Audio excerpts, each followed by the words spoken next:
আসসালামু আলাইকুম।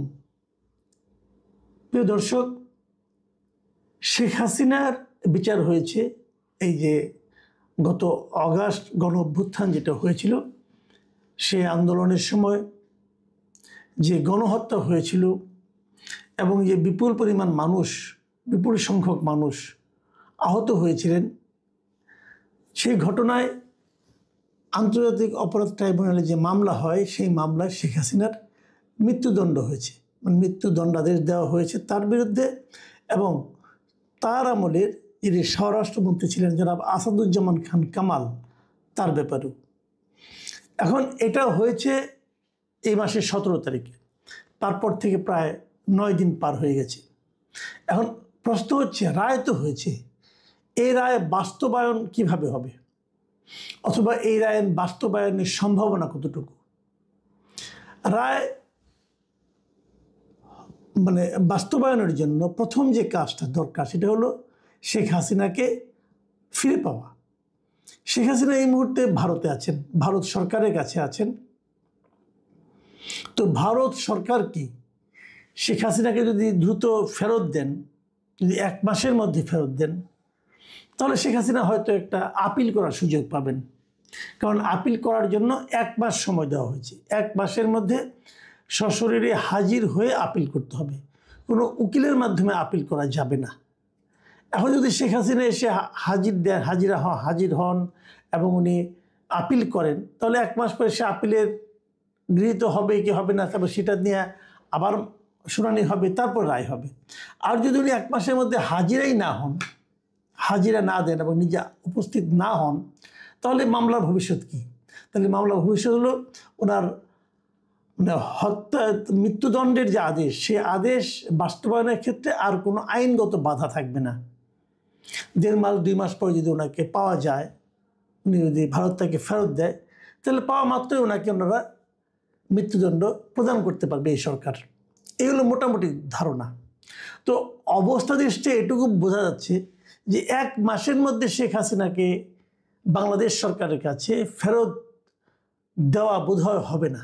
এটা আমরা যতটুকু বুঝি, কোনো লজিক্যাল কোনো কারণ এখন পর্যন্ত দেখতে পাচ্ছি না ভারতের পক্ষ থেকে। বাংলাদেশ অবশ্য এরই মধ্যে ভারত সরকারকে চিঠি দিয়েছে। তারা বলেছে যে আপনাদের সঙ্গে আমাদের যে চুক্তি আছে, সেই চুক্তি অনুযায়ী আপনারা আমাদের কোনো অপরাধী আপনাদের এখানে থাকলে আপনারা ফেরত দিতে বাধ্য। সেরকমভাবে তারা কিন্তু চিঠি দিয়েছে। সেই চিঠি ভারত পেয়েছে। ভারত যে পেয়েছে, এটা আজকে ভারতের পক্ষ থেকে কনফার্মও করা হয়েছে। কনফার্ম কিভাবে করা হয়েছে? যে ভারতের পররাষ্ট্র মন্ত্রণালয়ের যে মুখপাত্র আছে রণধীর জয়সওয়াল, তিনি এই বিষয়টাকে কনফার্ম করেছেন। তারা বলেছেন যে এই ক্ষমতাচ্যুত সাবেক প্রধানমন্ত্রী ও মানবতা বিরোধী অপরাধের দণ্ডপ্রাপ্ত শেখ হাসিনাকে বাংলাদেশে ফেরত পাঠানোর অনুরোধটি পর্যালোচনা করে দেখছে ভারত সরকার। রিমেম্বার ইট, পর্যালোচনা করে দেখছে। মানে যে অনুরোধটা করেছে, সেই অনুরোধটা তারা কী করবে, রাখবে কি রাখবে না, রাখা যাবে কি যাবে না, দিলে কিভাবে দিবে, না দিলে কেন দিবে না, এই সমস্ত বিষয়গুলো চিন্তা ভাবনা করার জন্য তারা বাংলাদেশ সরকারের এই অনুরোধটাকে পর্যালোচনা করে দেখছে। এবং সেখানে তারা আরেকটা জিনিস দেখছে। সেই জিনিসটা হলো যে এই বিষয়টা ভারতের যে চলমান বিচারিক ও আইনগত প্রক্রিয়ার আওতায় খতিয়ে দেখা হচ্ছে। এখন প্রশ্ন হচ্ছে যে ভারতের বিচারিক ও আইনগত প্রক্রিয়ার মধ্যে খতিয়ে দেখতে হবে কেন? কারণ শেখ হাসিনাকে তো আমাদের আইনে বিচার দেওয়া হয়েছে, এটা তো ভারতের আইন না। কাজে আমাদের আইনে কি আছে না আছে সেটার আলোকে তাকে রায় দেওয়া হয়েছে। কারণ ভারত কেন সেটা তাদের নিজেদের আইনে এবং নিজেদের যে বিচারিক যে প্রক্রিয়া, সেই প্রক্রিয়ায় খতিয়ে দেখছে কেন? এটাই হচ্ছে মূল পয়েন্ট। এবং এই পয়েন্টে যদি আপনি বিশ্লেষণ করেন, আমার ধারণা যে শেখ হাসিনাকে ভারত ফেরত দিচ্ছে না, এটা হলো আমার ধারণা। কারণ তাদের মধ্যে যে বিচারিক আদালতে যে বিচার হবে, আইনগত যে প্রক্রিয়ার মধ্যে বিচার হবে, সেখানে হলে তারা বলতে পারে যে ওখানে তো বাংলাদেশে বিচার হয়েছে, এটা একতরফা বিচার হয়েছে। তারা বলতে পারে ওখানে শেখ হাসিনার পক্ষে কোনো ভালো আইনজীবী ছিল না, শেখ হাসিনা তার আইনজীবীর সহযোগিতা নিতে পারে নাই, বলতে পারে। কাজেই তারা হয়তো এমনও বলতে পারে যে বরং আমরা আমাদের আদালতে ওই অভিযোগ নিয়ে বলবে আপনারা আসেন আমাদের আদালতে বিচার করেন, আমরাও এখানে শেখ হাসিনাকে পর্যাপ্ত সহযোগিতা দেই, তারপরে বিচার হোক। এরকম কথাও কিন্তু আসতে পারে, নাও আসতে পারে, আবার আসতেও পারে। কারণ যেহেতু তারা যখন বলে যে বিষয়টা ভারতের চলমান বিচারিক ও আইনগত প্রক্রিয়ার অধীনে খতিয়ে দেখা হচ্ছে, যখন তারা এই কথাটা বলে তখন এই কথাটার কিন্তু বেশ ব্যাপক একটা অর্থ দাঁড়িয়ে যায়। আমি এই যে কথাটা বললাম এটা এমনি এমনি বললাম তা না, সম্পূর্ণ ধারণা করে আইডিয়া করে মানে কল্পনা করে বললাম সেটা না, কিন্তু আমার এই কথাগুলো বলার একটা ভিত্তি আছে। ভিত্তি হলো এটা যে দুদিন আগে দ্য ডিপ্লোমেট পত্রিকায় এটা নিয়ে একটা রিপোর্ট হয়েছে। দ্য ডিপ্লোমেটের এই পত্রিকার এই রিপোর্টটা লিখেছেন মিস্টার সুধা রামচন্দ্রন লিখেছেন। সুধা রামচন্দ্রন উনি ডিপ্লোমেটের এই সাউথ প্যাসিফিক এশিয়ার একজন লেখক এবং সম্পাদকও বটে উনিটার। ওনার যে হেডলাইনটা হয়েছে সেই ডিপ্লোমেট পত্রিকার যে why India will not extradite Sheikh Hasina, মানে শেখ হাসিনাকে তারা কেন ভারত বাংলাদেশকে ফেরত দেবে না। উনি স্পষ্ট বলেছেন যে না দেওয়ার কারণগুলি এখানে উল্লেখ করেছেন এবং এখানে যে যে প্রসঙ্গগুলি তুলেছেন এই মিস্টার সুধা রামচন্দ্রন, সেগুলো হলো যে ভারতের বাংলাদেশের পররাষ্ট্র মন্ত্রণালয় যখন ভারতকে চিঠিটা লিখেছে সেখানে কিন্তু তারা খুব কড়া ভাষায় লিখেছে যে মানবতাবিরোধী অপরাধীকে যদি দোষী সাব্যস্ত ব্যক্তিকে যদি ফেরত না দেওয়া হয়, যদি তারা আশ্রয় দেয় তাহলে সেটা হবে অমিত্র সুলভ আচরণ এবং ন্যায় বিচারের প্রতি আঘাত। এটা কিন্তু একটা বড় ধরনের বক্তব্য বাংলাদেশের পক্ষ থেকে দেওয়া হয়েছে। এটা নিয়ে কিন্তু ভারতকে বাংলাদেশ একাধিক চিঠি লিখেছে, এর আগে আরও 2বার লেখা। প্রথমবার চিঠি পাঠানো হয়েছিল গত বছরের ডিসেম্বর মাসে, সেই ভার্বালে ভারত পররাষ্ট্র মন্ত্রণালয় বলছে আমরা পেয়েছি, কিন্তু তারা কোনো জবাব দেয়নি। দ্বিতীয়বার যখন অনুরোধ করা হয়েছে সেটাকে তারা কোনো সাড়াই দেয়নি ভারত, এবং তারপর এবার তারা এই অনুরোধটা করলো।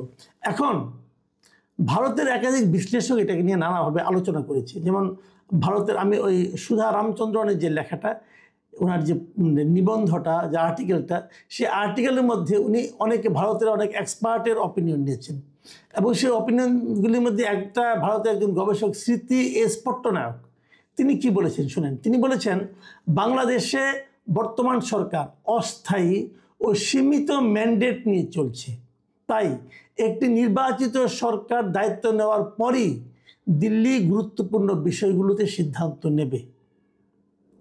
তার মানে যদি বাংলাদেশে একটা নতুন সরকার আসে, ইলেকটেড গভর্নমেন্ট আসে, কেবল তাহলেই ভারত এই বিষয়গুলো নিয়ে হয়তো আলোচনা করবে।